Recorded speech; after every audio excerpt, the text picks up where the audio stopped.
Welcome to Medical Myths, Legends, and Fairy Tales. I'm your host, Dr. Alan Christensen. Look, you know that between the latest online fads and the crazy media headlines, it's easier than ever to get confused about your health. And you and I just want to feel better and live longer. We want to know what works. And we can't wait for further studies. We need to make decisions today based on the best evidence we've got. Well, that's exactly what this show is here for. So let's get to it.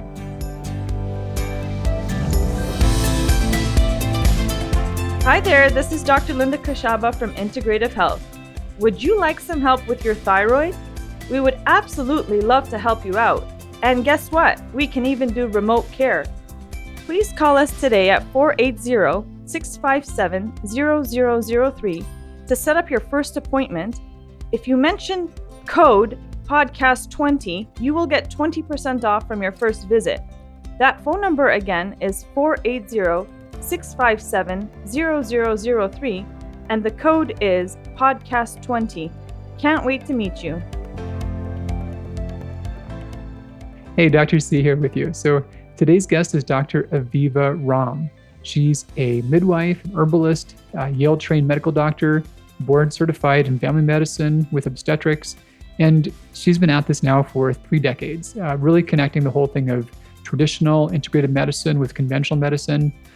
Just one of my favorite people, kindred spirit, she's been in this world for the long haul, didn't just jump in recently after the fact, but she's also one to where she's done a good job realizing that this alternative world, for all the wonderful things it's brought, has pitfalls and has dogmas. And she and I enjoy helping to get past a lot of those. So yeah, she could be my Mythbuster sister here. And we went through a lot of fun topics and had a great time. So please enjoy Dr. Aviva Romm.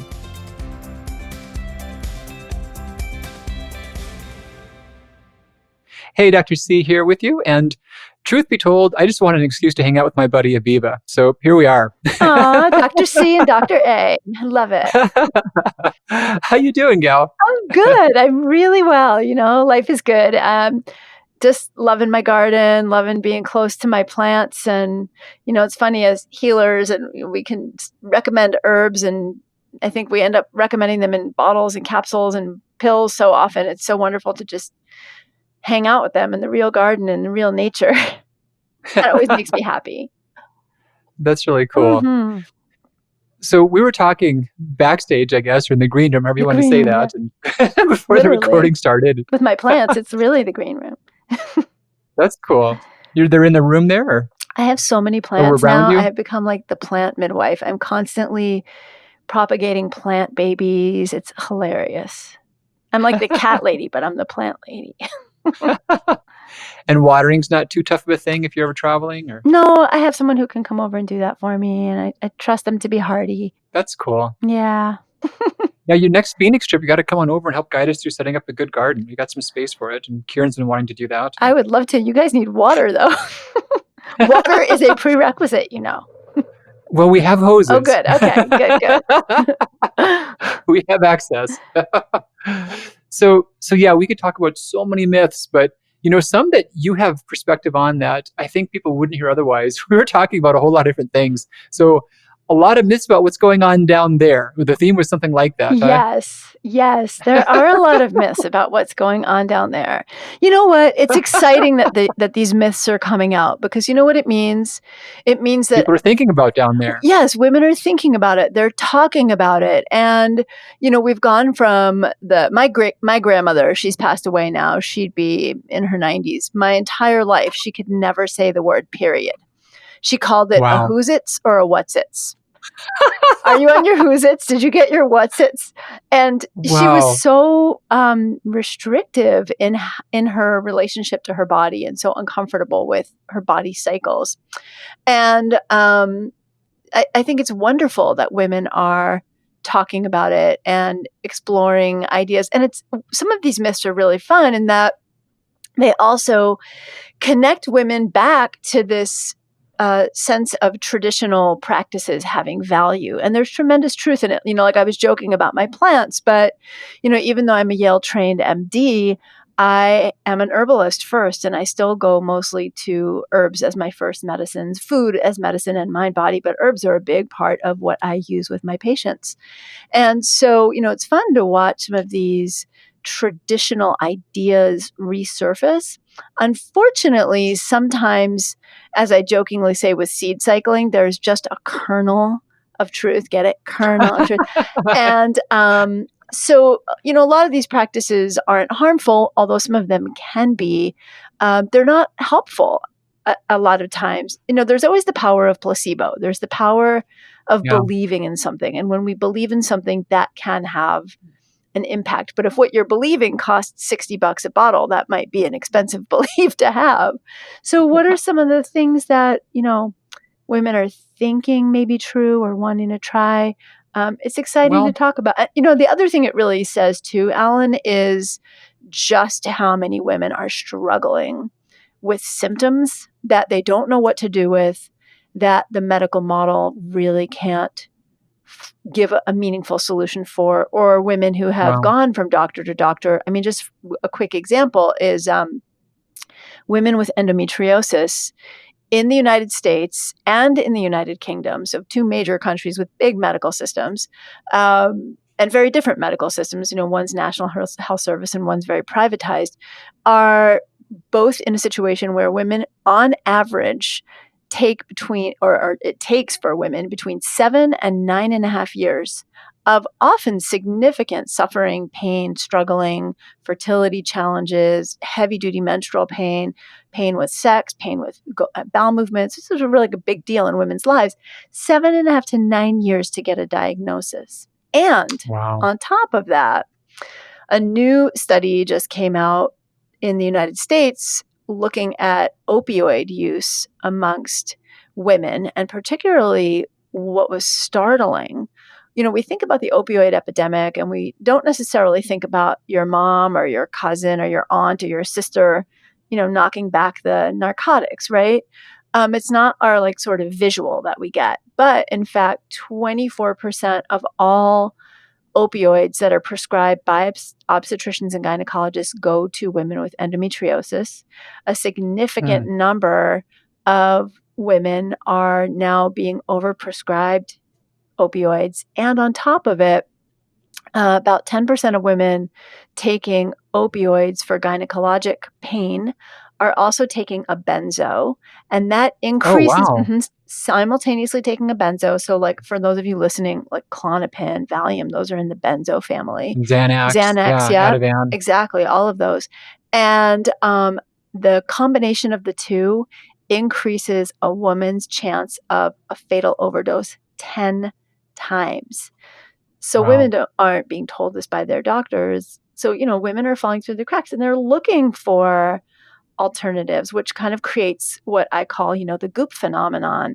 It's really Hmm. filling a vacuum of women's need for information about what is going on down there. And sometimes that information is reliable, but sometimes that information is conjecture or based on a cool theory, but doesn't really pan out with the history of it or the science of it. And sometimes it's a marketing scheme, and that's a problem too. Something that hit me as an epiphany recently was realizing that, I don't know, you and I have both been really passionate about wanting to set things right in the natural health space. We've been here quite a while. We wouldn't have to date us or anything, but we've, Go we've ahead. been in this Go world for ahead. quite a while. And we've seen a lot of things come in that are well intended but don't make sense. And I've thought recently that, one of the reasons that I'd like to see less of that is because the conventional side really does need some checks and balances. And if we're doing a lot of things that make us not be taken seriously, we can't be effective for I that. couldn't But agree with now, you more. yeah, but now another angle to that is what you just brought up is that if things are being better done in the conventional side, people wouldn't go to their way to try goofy stuff. Exactly. It's a real fine line in that, and I was just talking with my husband about this yesterday because he's kind of been on this journey with me. We've been together for 35 years, and it was 35 plus years ago that I started studying herbal medicine and midwifery, and he's been on this whole journey.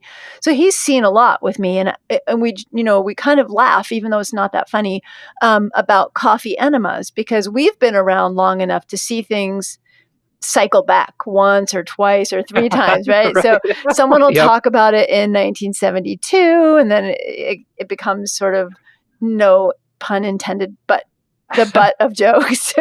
And then it cycles back again. And, we're seeing That's a that. hot new thing. Yes. And we're seeing it again now with coffee enemas. And, and part of why it's not funny is people are using it for really serious conditions like cancer treatment, with the idea being that it's a very fast absorption, rectal mucosa, the rectal lining is a very fast absorbing tissue. And for substances Straight to the liver. yes, it's a great delivery system. And the idea is that you absorb it really quickly. You absorb the caffeine and these other alkaloids, and they go boom, right to your liver and get your liver all activated and boost detoxification. But actually, the science on that shows not so much. In fact, not at all. Whereas actually just drinking the cup of coffee the normal way, without the cream and sugar, but just drinking it oral, having it orally, does actually get your liver moving, which is why coffee gives us the get up and go, right? In the morning, it's getting that bile activated. The only thing that taking it the other way does is cause rectal burns, which can be pretty serious. So, kind of one of those examples of myths. I don't know if you've talked about that one before, but No. I just busted it. So stuff going on down there. I guess Yeah. one That's down there one too, I negative. guess, right? It is down Yeah. there. It's pretty close by. Mhm. We're in the same ballpark. Yep. There was a horrible joke. You might enjoy this one, but there was a power outage in one of our hospitals nearby, and a gynecologist was interested of changing his specialty. Almost became a proctologist by mistake. I can't wait to hear where this goes. Mm-hmm. Well, that's as far as it goes. Oh, You gotta- got it. Pretty bad. Mm-hmm, mm-hmm. So I know vaginal a few of eggs. those too, but I think they're not appropriate for your show. Yeah, I might have pushed the line a little bit already. so- Midwives have a lot of those jokes, So vaginal eggs, I got to say, the guys are feeling kind of left out here. Oh, you So are we shouldn't. missing Goop, something Goop important? has a whole thing now. It's Goop Fellas. Will Cole. They've got Goop Fellas. Goop Fellas. Like Goodfellas, but it's Goop Fellas. Got it. Yeah. So you don't have to So feel we've got left an out. They equivalent- don't have vaginal eggs some for of- you, though. Okay. So what's up with the vaginal eggs? Yeah. Talk us through it. So the vaginal eggs have gotten a really bad rap. And what happened was some years ago, Gwyneth Paltrow came out talking about these jade eggs. And I think you can get them in different gemstones like quartz and jade. And the idea is that you insert it vaginally and it increases your tone down there by holding it in place. And that would So you're actually, getting like an ongoing workout. yeah, it's like it's like a permanent, it's a persistent Kegel kind of, if you will, persistent it. pelvic floor exercise. And she's gotten a tremendous amount of flack and pushback, partly because there are these, I think they're like $60 things that are, touted as partly the gemstone having some effect. And my understanding, although I've never seen the video clip of this, is that she went online and really couldn't answer, not online, but she was on one of the like evening talk show, nighttime talk shows, and someone asked her something about something and she really couldn't answer the question. And so it became kind of a little bit of a laughing stock, or a lot of a laughing stock. Interestingly, there is no evidence for vaginal eggs per se, although in ancient China, there were, if you ever look at like any of the ancient Chinese, like I guess the equivalent of the tantric texts, they're very quite Okay. sexually, some of these old like temple drawings around sacred sexuality are fairly explicit. I won't get into description, Huh. but they involve several people and multiple body parts, and it's very interesting. Wow. And there are these like beautiful sacred drawn painted art. And in that culture, there were things like jade eggs or marble that a jade marble that might have been inserted vaginally to promote tone, but there's no evidence for the jade egg, and that is a really expensive way to go. And also, probably one of the biggest problems is that they are porous material, so they can absorb Oh, wow. fluids and become a nidus for Bacteria. bacteria. Right. So not so great. However, not coming to Goop's defense or Gwynnie or GP's defense, as I think she's called GP. I've never met her personally. There is actually a very strong field of pelvic floor physical therapy. And, as this counterpoint to what we were talking about earlier about women needing alternatives to the medical model, for decades, women who have experienced pelvic floor prolapse, bladder prolapse, they've been able to go in and get surgery for that. And it's something that can happen. These prolapses happen when the muscles of the pelvic floor get stretched, the ligaments get stretched, usually having multiple babies or being pregnant and doing strenuous physical work, which may sound like who would do that, but actually there's studies that a lot of shift workers are also pregnant and also doing strenuous physical labor, and it has a huge impact on pelvic health as well as pregnancy outcomes like increased miscarriage and other problems. So anyone who's in either category, 2 or more pregnancies, which you sound multiple pregnancies, 2 or more doesn't sound that much, and can end up with urinary incontinence, leaking when you jump or run, and cough and sneeze. This is super common. And unfortunately, women don't talk about it and live with a lot of embarrassment around it. And you can end up with problems where your uterus is kind of starting to hang down too low, protruding toward or into the vaginal canal, which can cause a significant amount of pressure. It can also kind of get lax and lean back on the on that rectum we were talking about before, and compress it enough to cause serious constipation. So we talk a lot about gut health, in our work, Alan, getting people's bowels moving daily for good elimination and hormone balance. And we talk about flax seeds and fiber and diet and so forth, magnesium. But what we often don't talk about is this phenomenon of actual mechanical obstruction happening for women because of this prolapse. So for decades, women were able to go in, get surgery. And when the surgery was done, this metal mesh was put in place to hold the pelvic organs into place. And women have had horrendous, life-altering, life-damaging, debilitating complications as a result of this mesh. And for a long time, it was ignored and dismissed, but actually the mesh was recalled off the market last year. So no more, mesh is not allowed to be used for pelvic floor surgery anymore. So what chronic infections? What were the main issues? Serious infections, tissue damage, local scarring leading to organs adhering so that the bladder adhesions, bowel adhesions, causing all kinds of strictures and problems, and really severe chronic pain. But infections, terrible infections leading to what are called fistula. For those of you who are listening who don't know, it's like a channel, almost like a tunnel that goes from one part of the body to another where it's not supposed to be. Causing urinary material to leak out. It's just like all kinds of horrible stuff. So women, struggle with these problems, but now the surgery can be done without the mesh. But there are studies that show that pelvic floor physical therapy can prevent surgery and lead to enough improvement in at least 65% of cases of women who are struggling with incontinence and prolapse. So what is one of the tools for pelvic floor therapy? Well, not that far from jade eggs, although I would definitely not use the jade eggs. There are weighted cones on the market. They're little metal weights that, kind of remind me of like the, if anyone who's ever gone fishing has used a fishing lure, like a little, like those metal weights. Sinker? Yeah, like a sinker. Exactly. You could tell I go fishing all the time. Why I got that fishing metaphor, I have no idea, but it just came to mind. But there are metal weights like that. And you insert one and you practice doing pelvic floor exercises, and they come in incrementally increasing weight gauges so that you can increase your tone.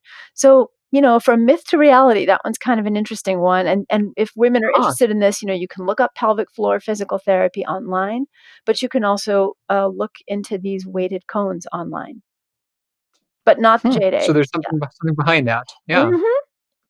There is something behind it. I don't know if Goop knows that. I don't know if that's what, if they're aware of that information, but it is really interesting.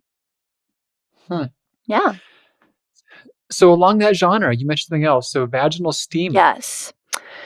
So vaginal So steaming is a little bit up there with the coffee enemas, although you don't insert anything. With the idea of the vaginal steaming, the idea is that you squat or use a seat with a hole in it, kind of like if you could imagine a bidet or a toilet, but that it's actually just the seat sitting on a stand, and then underneath it is a place to put a pot of steaming water. And usually wow. it's water that has herbs infused into it. And so the idea is that you are vaginally inhaling, if you will, the steam, the vapors that are coming off of this. And it's been called, there are lots of names for it. I've heard a facial for your vagina, a vajacial. Wow. Yeah, this is like a thing. People do it. You can go to people and pay for it. You can get kits online. And there, So you can't use like a clothes steamer or something, huh? no, please do not. It's like, don't do this one at home at all. Don't even do this one. It sounds like a bad idea. Yeah. And so Sounds like it's a setup for a burn. yes, exactly. And, I actually had a steam burn on my hand once, and it was one of the most painful things I've ever experienced in my life. And so I'm imagining a burn down there. Not fun at all. And steam is incredibly scalding. And, the idea isn't just that you're steaming the outside, the vulva for infection or anything. The idea is that when you squat or sit over Oh, the steaming wow. water, it's going to get up into your uterus, into your vagina, which is, like for most women, a 4-inch or so tube that sits compressed. So it's not like an open channel. Then it has to get up into the cervix. If you could see me, I'm doing all the hand gestures, true to a midwife. I'm doing all the hand gestures here. Up into the cervix, which is the entryway to the uterus, but it's closed. It's closed like, it's Right. sealed off with mucus, and then into the uterus. And then the idea is that it could even get into the abdominal cavity for things like endometriosis. Oh my It means it would have to goodness. go into the uterus and out the fallopian tubes. And If that could happen, that would be a bad if thing. that could happen, it would be a miracle. Because it's all a closed system down there. It's not like you can just squat over some water, and it's not like Right. inhaling vapors and they could theoretically get into your lungs. This is a closed system.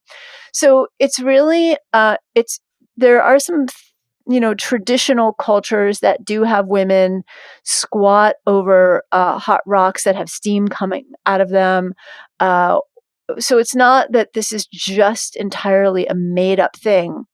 And, I think that as an herbalist, as a physician, knowing the history of medicine, certainly we have learned so much from traditional healing practices. In fact, a lot of the pharmaceuticals we have, even for cancer treatment, that are effective are from traditional people that, Well, but it wasn't all good. and that's my point. It's not all good. So there are traditional practices. For example, one traditional practice that's devastating is cutting a baby's umbilical cord with a piece of plant material and then rubbing the cord with cow dung to seal it off, which is a huge cause of Ooh. tetanus, right? So just because it's a traditional practice doesn't mean it's effective, good for what it says it's good for, or safe. And so we have to be discerning. And this is definitely one of those where I would say if you have inflammation or irritation on the vulva, taking a sitz bath with appropriate herbs, maybe some sea salt, as long as it's not a serious infection, just some irritation, a little yeast infection, fine, that's totally appropriate. And there are great natural therapies for vaginal infections, for endometriosis, fibroids, so many different things. But I would definitely consider the vaginal steaming an unsafe myth and not good practice. What is the main supposed indication, or what is it primarily recommended? It's recommended for any kind of pelvic problems. It's super broad scale. Got it. Yeah, everything from Okay, so vaginal infections to fertility problems to fibroids, endometriosis, period pain, ovarian cysts. It's just very broadly recommended. Okay, so good transition. A topic I've also seen popular as of late, just talking about fertility and period regularity and whatnot, is this idea of seed cycling. Yeah. Now, I've very, very loosely of understanding. So just tell me if I'm kind of on base. But the idea is that there's some phytoestrogens and phytoprogesterone compounds. And then if you rotate plants that have these, you could then somehow mimic or hack or prime the pump for your body's own hormonal rhythms. Is that the Oh, basic so idea? well said. Okay. And so yes, and it's gotten very specific to not just phytoestrogen or phytoprogesterone containing plants, but very granular down to seeds. And there's usually a specific set of seeds that are recommended. So sesame seeds, flax seeds, sunflower seeds, and a few pumpkin seeds, and maybe one or two others. But those are the four primary ones. And the idea is that if you take the right seed, usually about a tablespoon is recommended, of any of these seeds at the right time of your cycle, then that will either enhance or block estrogen production, depending on what your body needs, or enhance progesterone production in the second half of the cycle, in the luteal phase of the cycle. And this is definitely an interesting one in that, one, all of the people touting the seed cycling out there are really prescribing it as a sort of system that definitely works. And I've done a really big review of the literature, the medical and scientific literature on this, and there's no evidence that taking seeds sequentially or cyclically, alternating them like that, does what it says it does. Also, Well, it sounds like a real fundamental misunderstanding of how plant hormones interface with human I hormones. think it's that, and I think like just a wonderful idea of wishful thinking that this is something simple and natural, and women are so struggling with their hormonal problems that the Yeah. idea that something simple and natural compared to, let's say, the birth control pill could help is really very exciting and enticing. And again, there are some kernels of truth in that a number of different seeds do contain, one, some of the plant compounds that you mentioned, but more so, they contain things like healthy fats. And we know that, for example, women who have low progesterone, women who have fertility challenges, a significant percentage of those women are low in dietary fats. They also many of these seeds also contain, for example, we think of pumpkin seeds, and we think of, those of us in the nutrition world think of zinc. And we think of zinc for male fertility, like we think of oysters, which are also rich in zinc for libido and male stamina. But zinc is actually critical for healthy ovulation. So when the egg releases mid-cycle, and also for the health of that egg itself and for healthy conception. So there's a tremendous value to eating seeds in the diet. However, all the studies that have been done looking at seeds and hormonal properties, of which I would say 90% of those are actually done in cows, look at using one or two seeds in very large amounts, like, putting a whole bunch of seed, like it would, you would take like a giant amount of sunflower seed mash and a whole bunch of sunflower seed oil and mix that in with the cattle food so that any cow that was in the experiment is getting large amounts, far more than the tablespoon a day prescribed. And usually that's large amounts for at least a month, but often for 3 months or 6 months. And looking at how that impacts fertility in a cow, or how that impacts lactation in cows that are being raised for milk. So very different circumstances than in humans, and in very different volumes, and also not cycling the seeds, but actually continuously using any given seed. So Well, and even in that case, it'd be hard to differentiate the effects that a plant hormone would be having versus just the nutritional or the caloric effect from the food. exactly. And what it does seem to be is there does seem to be some phytochemical effect. So for those of you listening, plants make hormones too. I just want to say plants are people too. Plants make hormones too, and they make them for their own growth or their own protection. So they're using them to do all the things that they need to do. And some of those plants make chemicals that are or hormones that are similar enough to our own hormones that they can bind to our hormone receptors, kind of like the old school lock and key description is an easy way to think of it, and turn on some of the functions that our own hormones do. And it does seem that in large amounts, for example, flax seeds do increase women's estrogen a little bit. Sesame seeds, for example, have been shown to increase something called DHEAS. And actually, even in women, in menopausal women, one study found that eating 50 grams, but that's 2 ounces, and sesame seeds are really small, so it's quite a lot, of flax seeds every day for 5 weeks decreased some of their markers of stress on the adrenals and may have some beneficial effects. There may be some beneficial effects of sunflower seeds hormonally. Some of these seeds, like flax, because of that estrogen binding that I mentioned, may block some of the stronger estrogens that we're getting exposed to from environmental chemicals like plastics and BPA, phthalates, that may actually protect us from breast cancer. But the seed cycling, so again, here we have, kind of like the jade eggs, something that has a little kernel of truth in it, but has been turned into kind of like a romantic, magical thinking idea that actually also has become marketing for some people who are selling this as a concept along with other things they sell around hormone health. And here's the thing. It's not harmful, right? It's not harmful to, if eating sunflower seeds in the first half of your cycle and eating sesame seeds in the second half of your cycle is fun and exciting to you, and that helps you feel more in tune with the rhythms of your cycle, all power to you. Have sunflower butter and have tahini and alternate between follicular and luteal phase. But that's not necessarily medically effective. It's not a biphasic contraceptive. It's definitely not. It's definitely not. It's not necessarily in and of itself a fertility treatment or a hormonal treatment.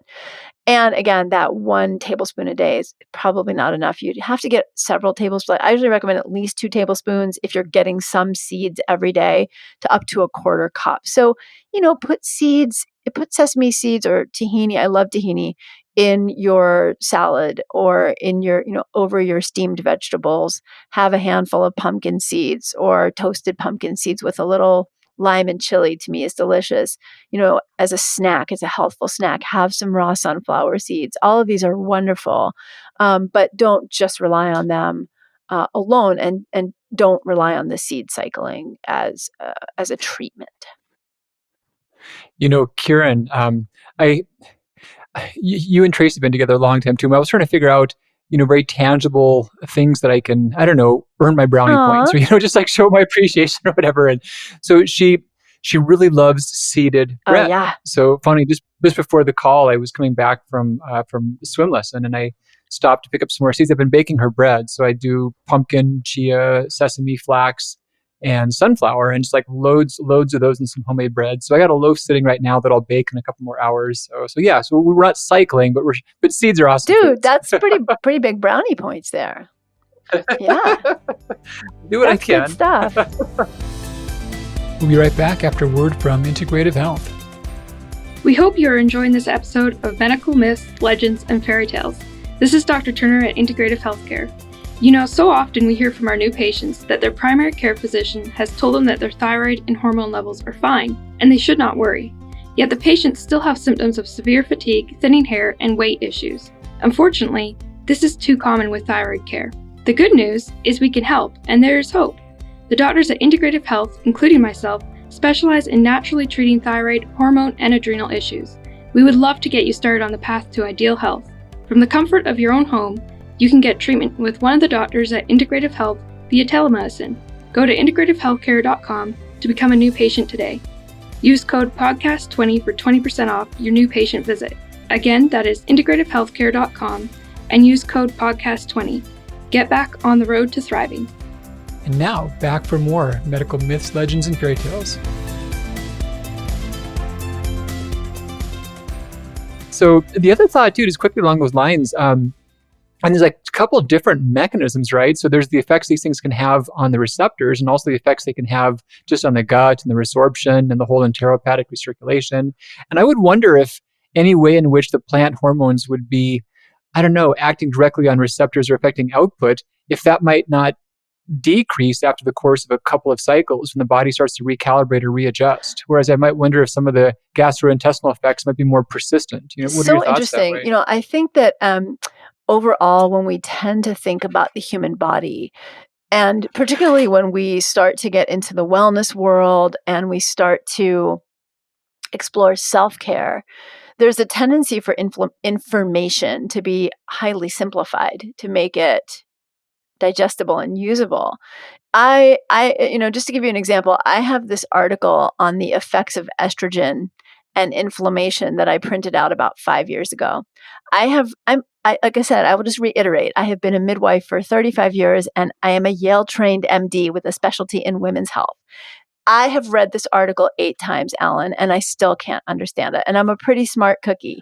But just looking at the nuances of estrogen alone and the various forms of estrogen on inflammation is so mind-boggling that to say any one thing is having a simple or single effect, to me, is so limited and so simplistic. Without some repercussions, some counter response, Yes, who knows exactly. what. So it may be a gut effect. It may be, it may be the actual nutritional benefits that you mentioned Yeah. earlier. We know that a lot of us are deficient in many healthy fats, many trace minerals, zinc being one of those that we know. For example, studies looking at zinc supplementation in animal studies and also in fertility treatment have shown improvement in fertility outcomes when zinc is supplemented. So there's so many mechanisms that I think that sometimes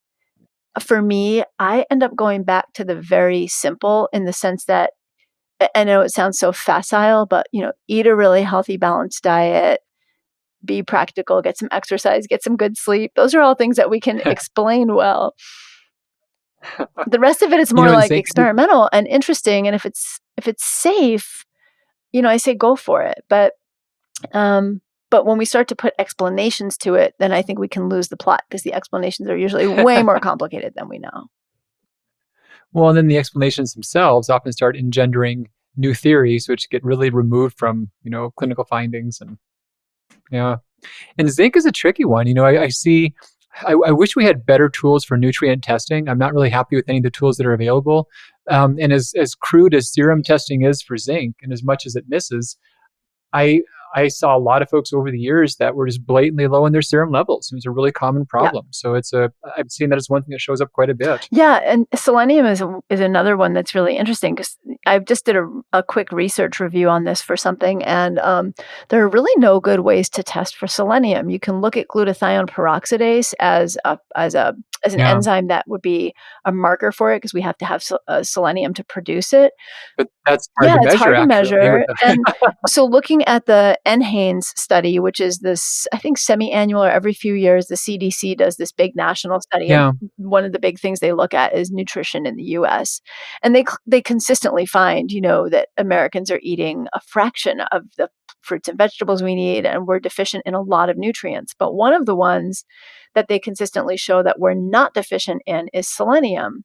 And yet you and I know both from our thyroid work how sometimes even when someone is apparently selenium normal, if they're getting a normal diet, which in America should mean that you're selenium normal, there's a difference between what you're getting in your diet and then sort of the therapeutic level that we need to make a difference when there's system imbalance. And selenium seeds, many seeds are quite rich in selenium, and there is definitely an impact of selenium on thyroid function, on oxidative stress, and the oxidative stress that can damage the ovary and the follicle. So there are many different ways that this could have a benefit.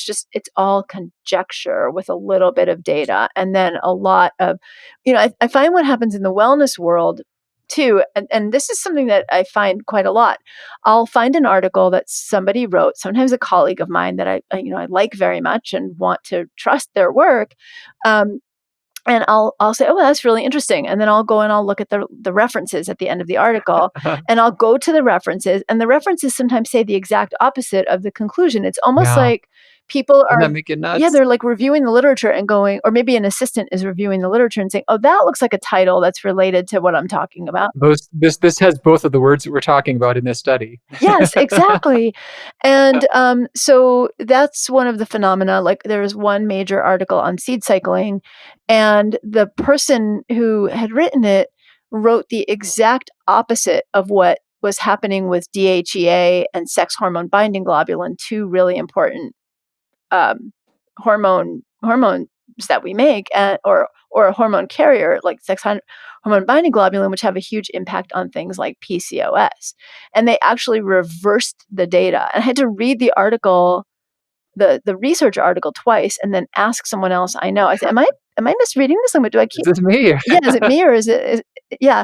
And so it came to the opposite conclusion of what they were saying. So there's a tendency, though, to find one little bit of evidence and then blow out that whole one little bit of very preliminary evidence into an entire theory, and then like write a book and sell a book on it. And we both. Well, I think the orders often reverse in terms of the evidence and the theory. I heard a physicist. I really should get this quote right and describe it properly, but a physicist said that people can use evidence the way that a drunk uses a Oh lamppost. my gosh, I love So, it.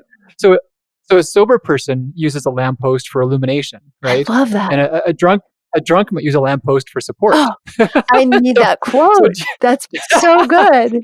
You let the evidence illuminate your findings and like take you where it shows, follow its path, or to use it to kind of prop up what you're trying to do already. Well, I think it's a really, really important conversation to have, in that I know for me, I want what I put out to the world not to be like a selling point. I want it to be something that's going to really help people. And, the tricky thing is a lot of people will try these different therapies and go, oh my gosh, that changed my life. But you and I both know that happens 30% of the time in placebo too, right? Right. So it has to be better than 30% of the time to really be meaningful. Placebo is brilliant, right? The idea that we can believe something and it can change our physiology is powerful. In fact, one of the most impressive scientists I ever met is head of neurology at Harvard, Martin Samuels, and Marty, as he told me to call him, is this older bow tie wearing brilliant neurologist whose entire field of study is the field of nocebo, or being Wow. scared to death. And so he's written a lot of Wow. articles on it. So, this is very powerful. But if you're going to take something intentionally to actually treat a condition, or pay money, big money sometimes, for something, you want to know that it works more than placebo, because otherwise you could just meditate, visualize, or you know what I mean? And Sure. so this, for me, it's been frustrating because there have been things that I have believed. And one of them is a down there myth, the belief in placental encapsulation and eating your placenta after birth. Yeah. And I probably am one of the early people, I'm embarrassed to say, but not that embarrassed because I can admit it. When I wrote my book on postpartum care, over 20 years ago now, as a home birth midwife and as an herbalist, one of the things that I talked about in that book was the traditional practice of using the placenta medicinally. And this is done in China. However, it is not done at all as a postpartum therapeutic. It is done sometimes for menopausal women. And so I actually wrote about it, and I even gave instructions on how to do it. It has launched into a big business. It's shocking. Like, there are companies that will encapsulate your placenta for you, and lots of articles. I mean, I think even big magazines like Vogue and Cosmo have had articles on this. And in reality, now that it's become, anytime something becomes a big thing, that's when the researchers start pricking their ears up and start looking into it. But even before that, maybe about 7 or 8 years ago, when it started taking off, as a thing out there in the wellness world, I had a couple of colleagues who are very successful, well-known, well-trained, trained in China acupuncturists. And I said, please contact your people who you can, dig into the literature that you can for me in the Chinese medical literature and find if this was truly a traditional practice. And the answer is absolutely not. Placental, Oh, yeah. wow. So, it's an example of, how a myth can become something. And for me, it's been a little bit challenging because there have been things that I have believed or wanted to believe that when I actually do the research, it's not that the research always has to prove it, because there are a lot of things that we all do that the science hasn't even been done yet. But when the research actually is done well and it proves that it doesn't work, that Yeah. we do have to listen to that and let that illuminate our path. Well, and there have been some dangers with ingesting placental tissue, right? Yeah, there's one study that was published in the American Journal of Obstetrics and Gynecology in 2018 that actually found that they reported a Centers for Disease Control and Prevention warning where there was a case in which a newborn developed recurrent group B strep infection after the mom ate contaminated placenta. Now, whether or not that was really from the placenta is hard to say, because the baby could have picked that up in transmission through the birth. So you can't 100% say that, and one case doesn't, invalidate a million safe uses, right? But it also means that we can't ignore it. And I've always told women, I said, well, not always, because in the beginning I was doing it, but in, the past decade, I've said, look, there's probably no harm in it if you know that you are completely infection free, you don't have group B strep, et cetera, you had a normal vaginal birth with no medications, et cetera. It's probably fine, and maybe there's some nutritional value. There's actually been some concern too that the hormones in the placenta may have a negative impact on breast milk production. I haven't seen that verified yet. So, what might seem kind of cool and alternative and seemingly innocuous may not always be. But it does mean people like you and me spend a lot of time sounding like we're kind of calling things out, and it's really not, for me, and I know for you too, it's not in the interest of being negative or being a naysayer, but it's really just our own personal quest. I'm speaking for you as a friend, and correct me if I'm wrong. It's our own personal quest for truth and our own personal quest to deliver the best information to our patients, to the audiences that follow us, et cetera. Well, and I'm on both sides of this thing as well. I've had so many times to where I read and I study and I change my mind because of that. Yeah. I have to evolve and adapt. And when our daughter was born, I don't remember if Kieran had any interest in this or not, but the idea was in vogue in the circles that I was in. And yeah, we dried, not freeze dried, but we dried her placenta, parts of that, in the home dehydrator, and it sat in the closet for a while, and it seemed pretty gross. We never had anything to do with it. Finally got thrown away after it sat there for long enough. I don't think the dog got into it, but that wouldn't have been surprising. But yeah, no, I've been caught by these things and left and right, and in my own health quest as well. So I just really want to help streamline that for people. And it takes a lot of work. I mean, you and I are both really well trained. You and I both love science, and we're both geeky enough that we actually go to bed reading journal articles at night or take them on vacation. Like we're those people.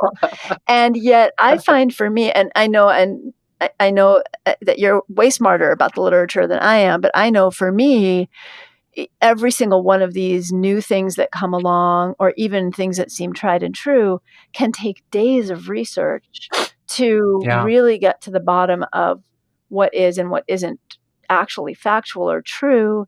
And with the volume of journal articles that are coming out, sorting out what's a good research study from what's not a good research study, it's really overwhelming to keep up with. So I find myself learning things from my patients. My patients will ask me things and I'm like, gee, I never heard of that. And then I'll have that moment where like, wow, I really should have known that. And then I'll look it up and go, yeah, that's like the latest myth. It's totally not true, And then also not wanting to discourage people from things that they say that they've tried, all the SIBO Right. treatments and all the, left and right, all the things that, like we've talked about before together in our own personal communications, Yeah.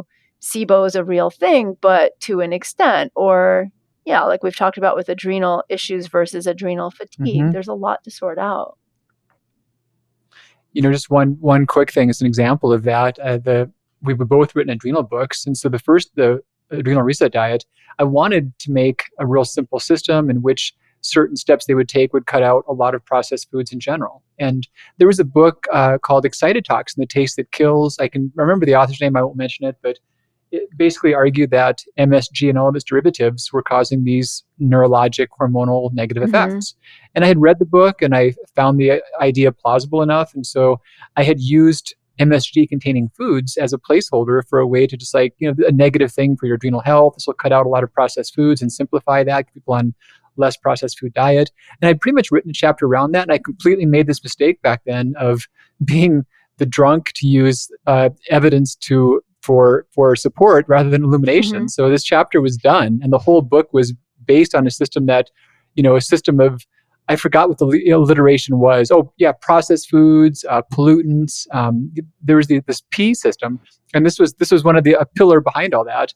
So then I go to get the citations to prop up these ideas, and I started reading them. I'm like, oh my goodness, this was all complete BS. None of that was true. I'm like, oh I shoot. So know. you do that. You do that a few times and you waste a bunch of hours in work that didn't pan out, and you start getting more skeptical and more Well, and cautious that's next the time thing around. is I do sometimes feel like, ugh, I'm becoming this skeptic. I created this professional training program that I was talking about in women's integrative and functional medicine. And, it's 120 hours of video. And I cannot tell you how many times I apologize to my students and say, I'm so sorry, but I'm about to bust another bubble. And it's about this functional test or that supplement or whatever it is. And it does narrow down also the kind of repertoire of what we're choosing from. But it Yeah. also, I think it saves people a lot of grief, a lot of money on testing and treatments. And the science is evolving all the time. I mean, when I was in medical training, I can remember in the course of 2 years, there were the things that we thought, not I didn't think because I had already come from the outside world of alternative medicine. So there were a lot of things that I just never bought into. But PSA testing for men and prostate, the frequency of Mm, pap smears, breast exams for breast lumps, how often to get a mammogram, the number at which you were considered pre-diabetic with an A1C, whether or not to take a statin, whether or not to use an aspirin. And that's just 7 things that I can name off the top of my head. There were probably a dozen things in the course yeah. of 2 years that went completely out of favor, either because they, 1, were found to not work, or 2, worse, were found to actually significantly increase risks. So there you have it. And so the dichotomy though is that one side I think could do a much, much better job acknowledging and thinking about the primacy of lifestyle medicine, of not that's some vague thing you might want to do, but how that really is the part that matters. So the one side, the conventional side, really misses that. But the perk about them is that they do have a system by which they improve their data systematically. They could go faster and they could look at a larger variety of treatment options besides just patentable drugs for And maybe sure. not be so But sure they've when got they make a statement the first time. Yeah. yeah, but they've got a process in place. And the sad thing is on the alternative side, there's not so much that process. I think there's more so a cycle to where we go through a fad and, it'll partially work. And there may be some facet of it that does make sense. Maybe someone does a certain diet and they ended up eating less, eating up more processed food. So it wasn't because they cut out lectins, Oh, I but was maybe just they going to improved say their that. diet in other ways. But so in those cases, there can be some degree of benefit, but often not enough to make it really stick or adhere. And people kind of just drift off. These things kind of just, seem to lose steam a little bit and they move on to the next one. But it's not so much a system. It's not growing. It's not really moving in a useful way. That's a concern I have. Exactly. I agree with you. I mean, and look at things like I'm looking right now in the mental health world and people writing books where they're talking about microdosing with psychedelics, where they Mm, actually have no training or experience in doing that, but it's sort of like the thing that's going to sell the book because everyone's talking about it, and It's a hot it's thing. hot, yeah, and it's really, as a young woman becoming a midwife in my late teenage years and my early 20s, and just for those of you who are listening, I went to college when I was 15, so I had kind of like a weird head start. I'm not joking when I say I was in my teens when I was doing that. Um, I really wanted and was so enamored with everything being natural, and was very much not like an against the man kind of thing, but very much very critical of the medical establishment, and wanted to have as little to do with it as possible.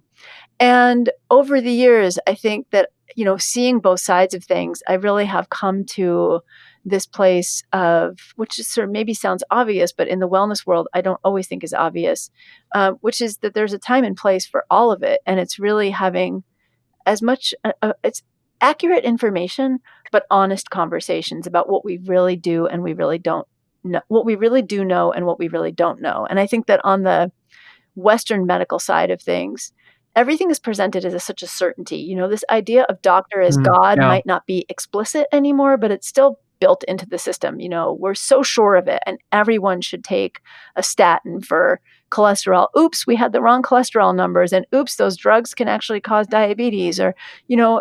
or oops, everyone should take an aspirin for primary heart failure prevention. Oops, it doesn't work, and it makes things worse and causes stomach bleed. So there's this certainty rather than this honesty of this is what we know right now, and this is what we think Yeah. is. This is how it looks. Yes, Yeah. but then you see on the other side of it the same kind of wellness guru as God, lectins. Sure. Lectins are this, and it's said with such a certainty. And over the years, now that things are such a wild west, in that all you have to do is have a blog, and you could even have paid traffic and have what looks like really big numbers and get a really big book contract and pay for really big marketing and have a book that's a big bestseller.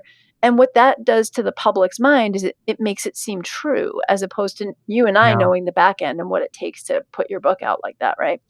And Mhm. so I've kind of come full circle from when I was a teenager to being super skeptical of experts, to now realizing also that there is a role for experts, that there is something to be Mhm. said for having spent years, decades studying something, doing something, rather than just sort of grabbing onto that lamppost and using it to prop yourself up, because that's, you've got this one little bit of evidence and you want to write a book or you want to sell supplements. And it's sad. And I don't mean to sound harsh. It is really what's happening.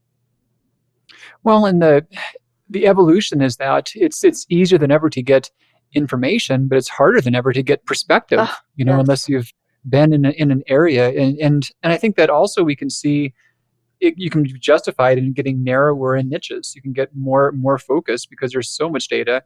But yeah, there's so much an abundance of just stuff out there and ideas and facts, but it's impossible to really make good sense of that without having a lot of time to spend on a topic. There's also this phenomenon, and I forget what it's actually called. It's a phenomenon that's been studied in social theory and political theory, in which when a fact, if you will, it doesn't have to be a true fact, but just a statement a statement is repeated often. It's so funny we have to make that Yes, distinction, that there's facts and true when facts. a factoid is put out there, and it's repeated often enough by enough seeming experts, by enough people who are public figures, it starts to take on the aura of truth to the masses. And so this is used in political strategy a lot, this actual phenomenon.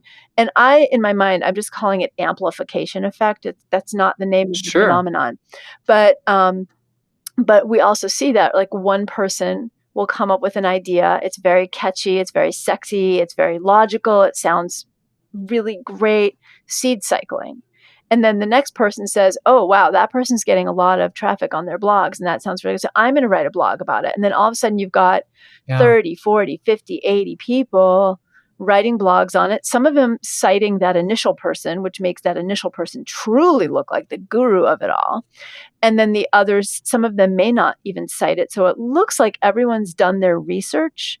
And a lot of times Yeah, and people come to the will, same yes, a lot of conclusions. times people will just grab the references and repost them without reading Yeah. them.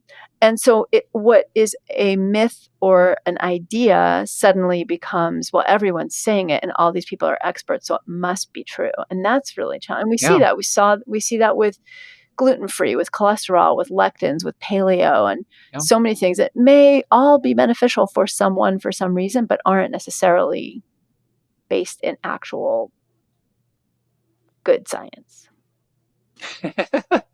So, and the other thing that I think is a good segue to the topic we discussed is that it's almost an asymmetry, almost like an unfair arms race, so to speak, in that when there are things that are fearful or outrageous, or this thing you were doing you thought was okay is not okay, it's just not fair because those things go completely viral and they draw our attention more than the facts should otherwise. So, uh, we've gotten a lot of thought about contraceptives, a lot of press about that Yeah. lately, and some of that's gone quite a ways. So there was a few pill myths you had for us too, talking about stuff down there. Yeah. So, I always find talking about the pill really complex in that I grew up in a home with a feminist mom.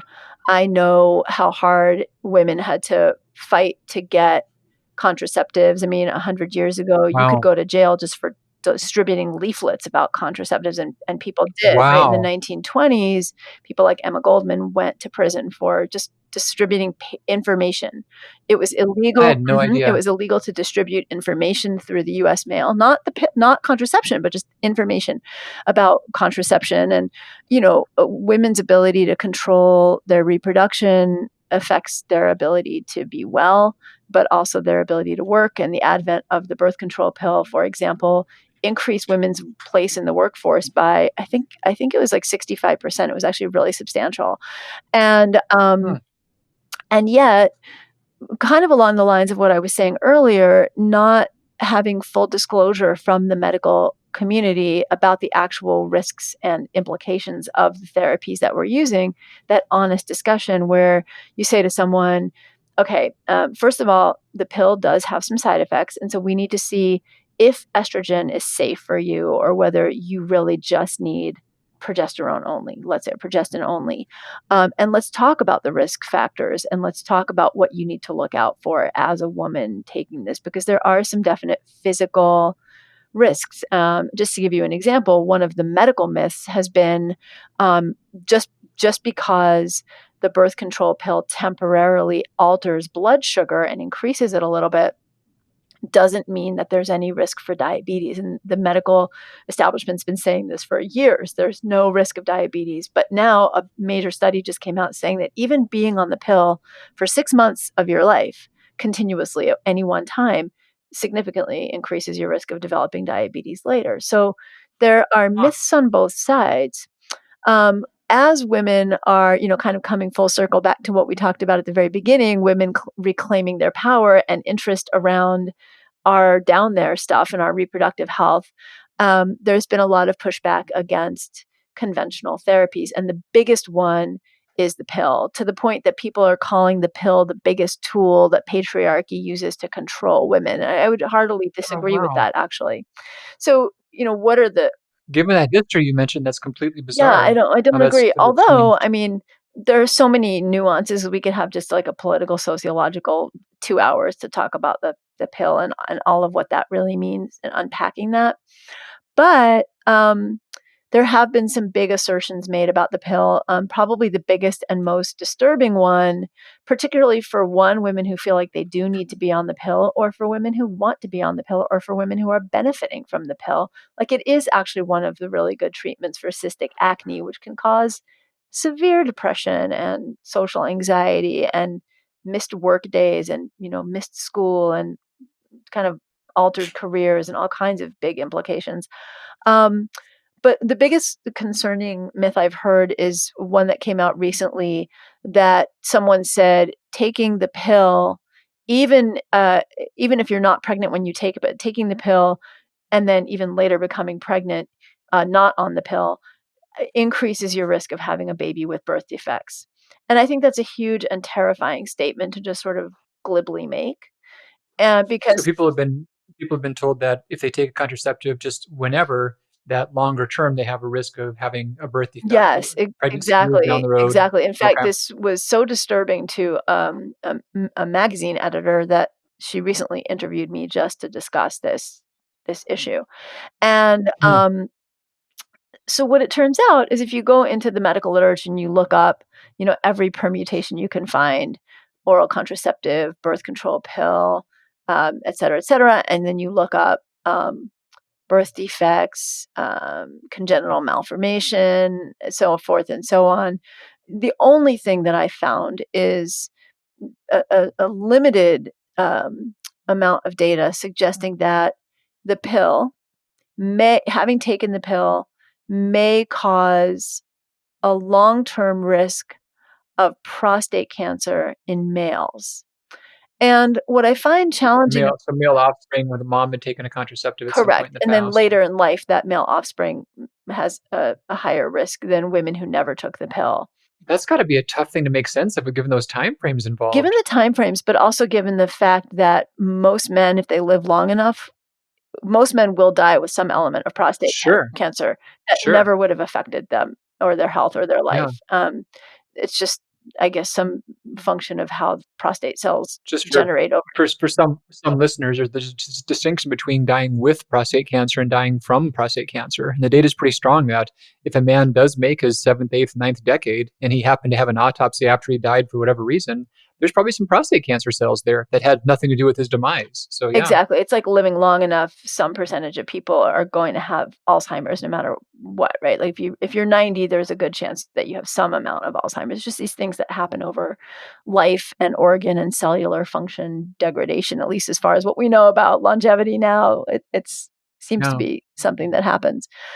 So I would say that's a huge myth. And the reason I wanted to just share it with your listeners is because I think if somebody reads that, I mean, that is so terror inspiring to think that, oh Hmm. my gosh, because most women have taken the pill at some point. And Well, if someone says birth defects, the image that pops to mind is not perhaps a problem with grandpa in his 80s, no, it's not. It's a baby that's born with severe disabilities or, Yeah. life altering physical deformities or consequences. So, I think that's a big myth. Some of the milder and interesting myths that have come up around the pill are the fact that uh, as we go through our cycles as women, meaning our menstrual cycles, our monthly cycles, the ways that estrogen, progesterone, and testosterone affect us aren't just physical. It's not just that we have more or less vaginal discharge or more or less libido or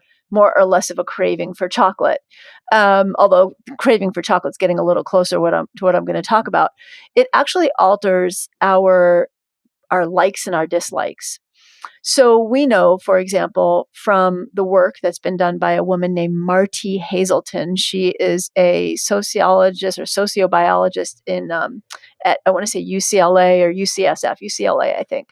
She's done most of the, another pun, seminal work on women and reproductive health and women and hormones and how it affects our behavior. And she wrote a book on this, which I apologize, I cannot recall the title of, but just look up Marti Hazelton. It's Martie. And it was a fun read.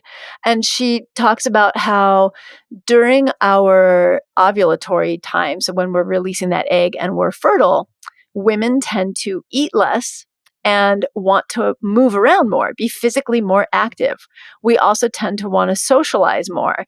And the idea from a sort of evolutionary biology perspective is that this is what gets us, if you will, on the prowl for a mate at the time when we're fertile. We're less interested in food. We're more interested in finding that sperm donor, if you will. And then as we get toward our period, we actually are more likely to want to stay at home, kind of nest.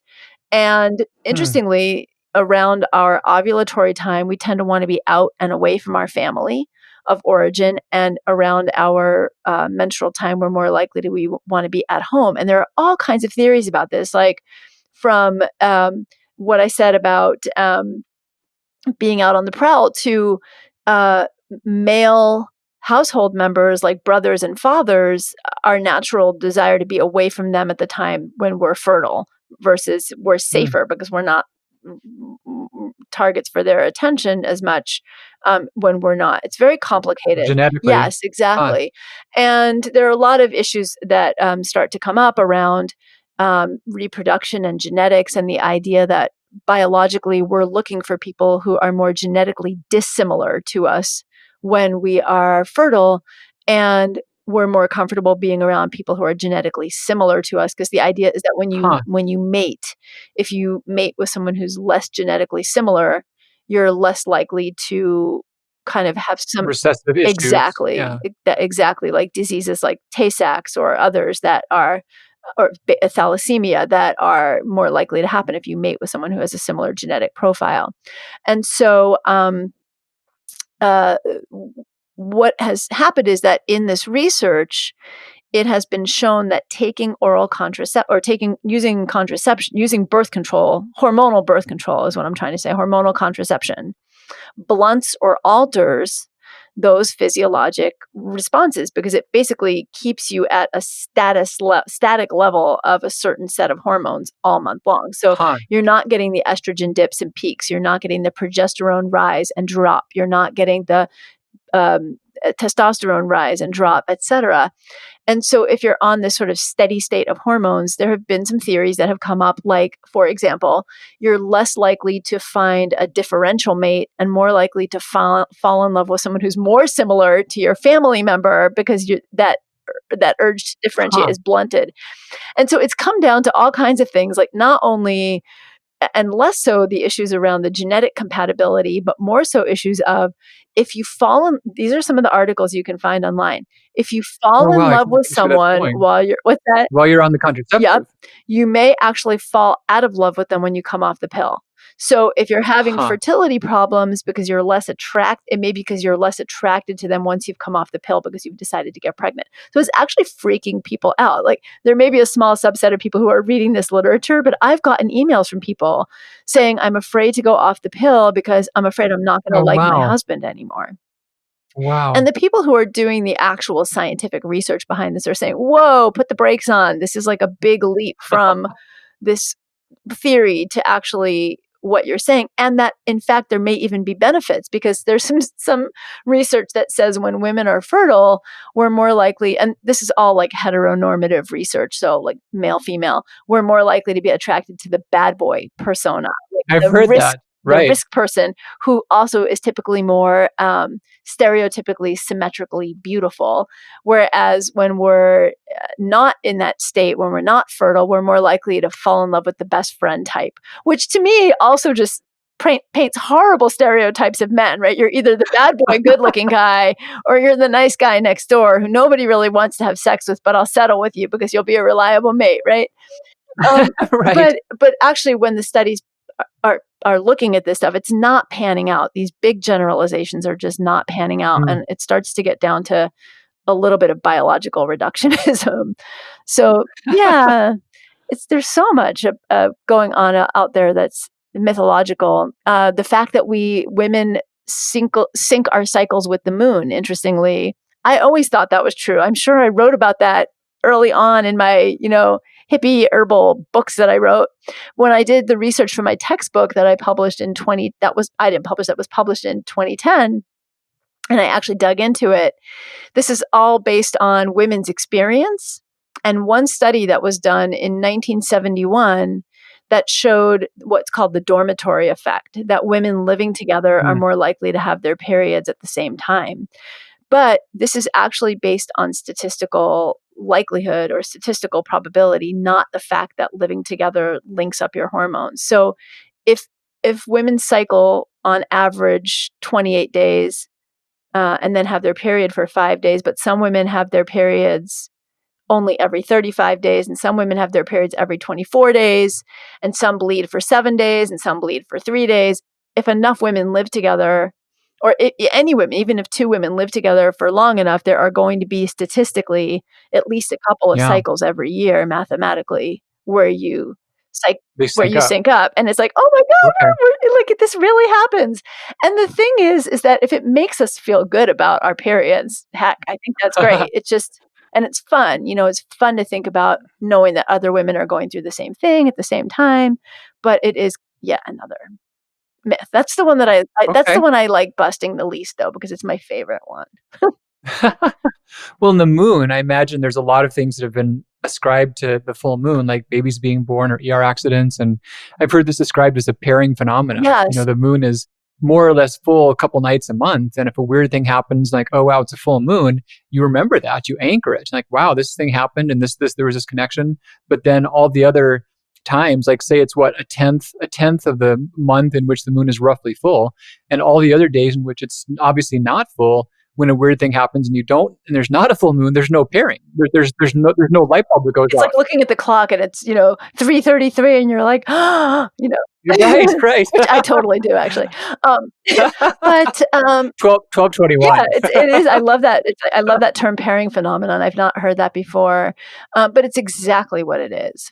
But yeah, we don't anchor. We don't have that emotional effect from the negative pairs, and we're oblivious to that. Yeah. So the salient experience is those pairing effects that rise to the top of our memory. And I think if the pairing effect of having your period with your sister or your best friend makes your period that much more enjoyable, hey, anything that makes your period more enjoyable, I think is great. So, and there are some studies, like for example, we know that I love the idea of the moon and the rise and fall of the tides, and our bodies being primarily made of water, and the pull of the moon affecting our menstrual cycles. So totally not true. There is some impact of exposure to light and dark. So the phenomenon of being in the dark roughly 25 days of the month, and then the 5 days, or the 23 days of the month, and then the 5 days, the 2 days before, 2 days after, and then the full moon being brighter. There is some almost like a counterpoint to circadian rhythmic cycling.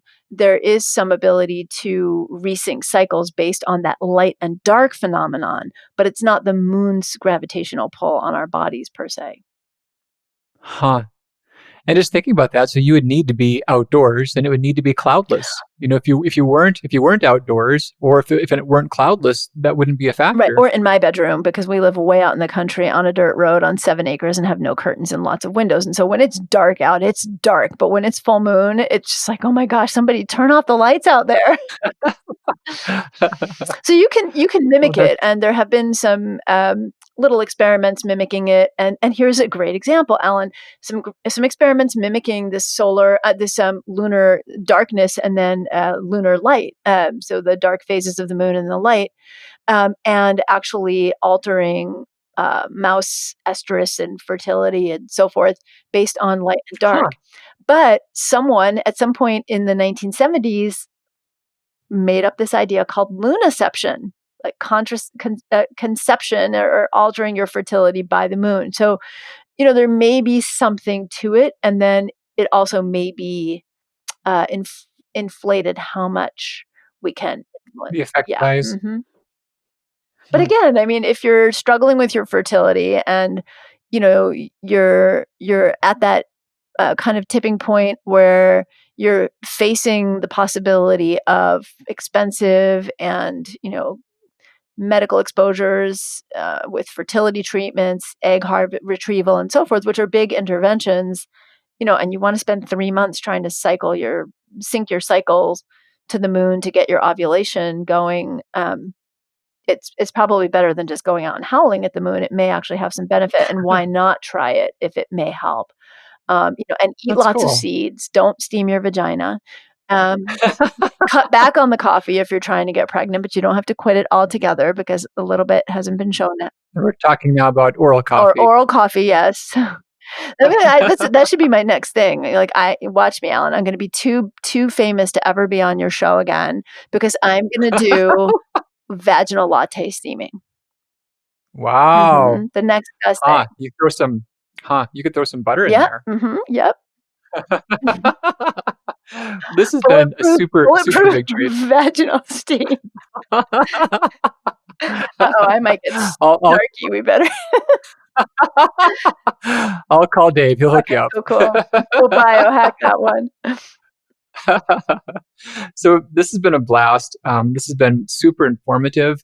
And I'm going to put just tons of links. People can learn more about you, about your books, your work. We're both blessed to have a lot of friends in this space, in the expert space. And you're on my just go-to list of the real deal, of someone who's been here for the long haul. You didn't just come in after you went to medical school and went, oops, you were already deep into the natural medicine world before then.